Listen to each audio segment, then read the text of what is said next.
জীবনের সর্বশেষ যে কাজটা কথাটা বলেছিলেন সেটা ছিল কি? নামাজ। ইন্তেকালের 5 দিন আগে প্রচন্ড জ্বর হলো, মাথায় যন্ত্রণা হলো, বারবার বেহুশ হয়ে পড়েন।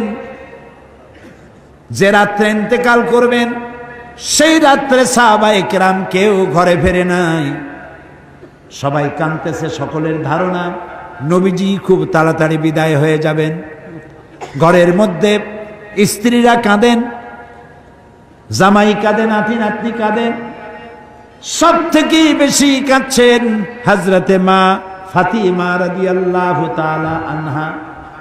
রাসূলুল্লাহর হুশ এলো, হযরত ফাতেমার কান্না দেখে কাছে ইশারা করে ডাকলেন, কানে কানে কি যেন বললেন।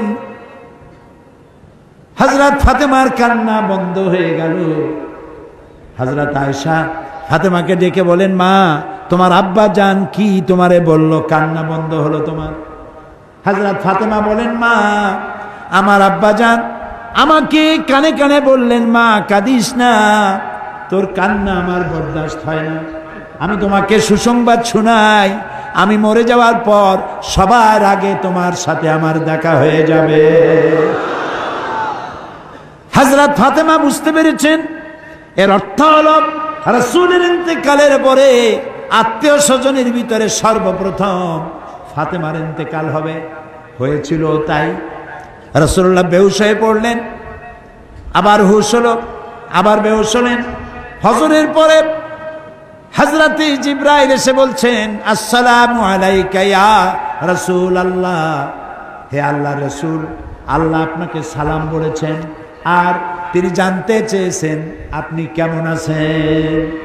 তিনি জানেন আপনি কেমন আছেন, তারপরেও তিনি জানতে চেয়েছেন আপনার মুখে আপনি কেমন আছেন। নবীজি বললেন, আমি বড়ই কষ্টের ভিতরে আছি, অসুস্থ আছি। হযরতে জিবরাইল বলছেন, ইয়া রাসূলুল্লাহ, একজন নতুন ফেরেশতা এসেছে আজ আমার সাথে, যে ফেরেশতা কোনো মানুষের কাছে আসার জন্য অনুমতি কোনোদিন চায় নাই আর কোনোদিন চাবেও না, শুধু আপনার অনুমতি চায় আপনার কাছে আসার জন্য।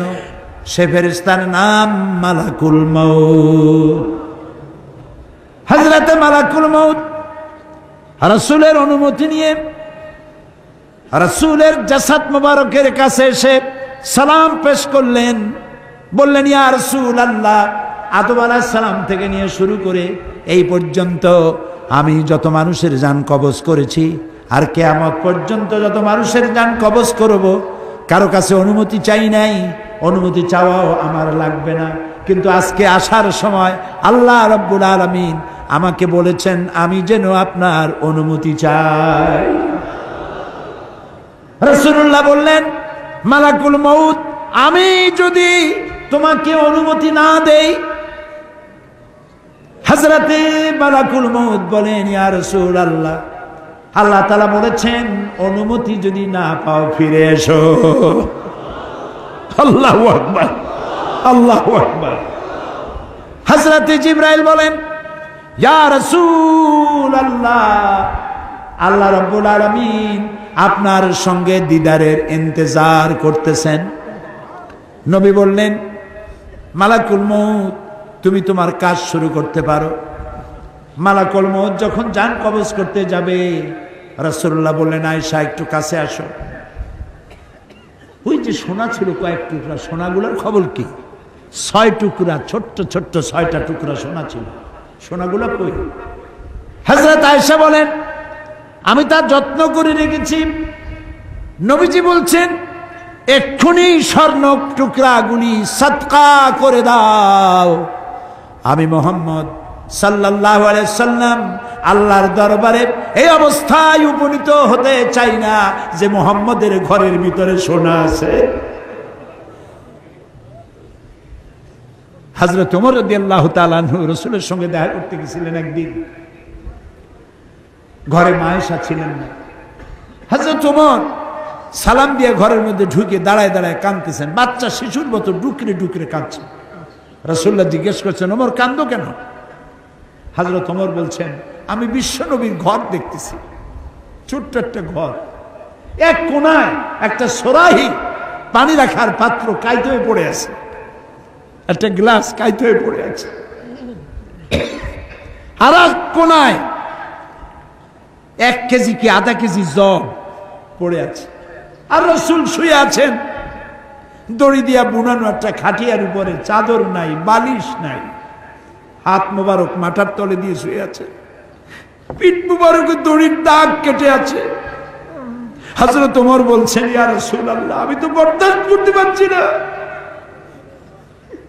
বিশ্বনবী তার পিঠে দড়ির দাগ, পানির পাত্র কাইত হয়ে পড়ে আছে, খাট নাই, বালিশ নাই, আপনি আমাকে অনুমতি দেন, আমি আপনার জন্য একটা তোষক বানাই নিয়ে আসি। রাসূলুল্লাহ বললেন, ওমর, আমি তো দুনিয়ায় শান্তি করতে আসি নাই, আমি যদি ওহদ পাহাড়কে বলি, ওহদ আমার জন্য সোনায় পরিণত হয়ে যা, ওহদ পাহাড়টাই সোনা হয়ে যাবে, শান্তি করতে আসি নাই। নবীজি বললেন, আয়েশা রে, সোনাগুলি বিতরণ করে দাও, সাদকা করে দাও। মালাকুল মউতকে বললেন, তুমি তোমার কাম সারো। জান কবর শুরু হয়ে গেল। নবীজি জীবনের শেষ কথা মুখ থেকে উচ্চারিত হলো, আসসালাত আসসালাত ওয়া মা মালাকাত আইমানুকুম, ও আমার উম্মতেরা, নামাজ নামাজ। ইন্তেকালের সময় মেয়ের কথা বললেন না, নাতির কথা বললেন না, জামাইয়ের কথা বললেন না, উম্মতকে স্মরণ করালেন, ও আমার উম্মতেরা, নামাজ ছেড়ে দিও না, আর তোমার অধীনস্থ ব্যক্তিদেরকে জ্বালা যন্ত্রণা দিও না, চাকর বাকরের জ্বালা যন্ত্রণা দিও না, গরিব মানুষের দিকে লক্ষ্য রেখো, আর আমি চিরজনমের মতো তোমাদের থেকে বিদায় নিয়ে গেলাম, নামাজ ছেড়ে দিও না। কিয়ামতের দিন ওই রাসূল যদি আমাদেরকে উম্মত বলে পরিচয় না দেন, জান্নাতে যাওয়ার উপায় নাই।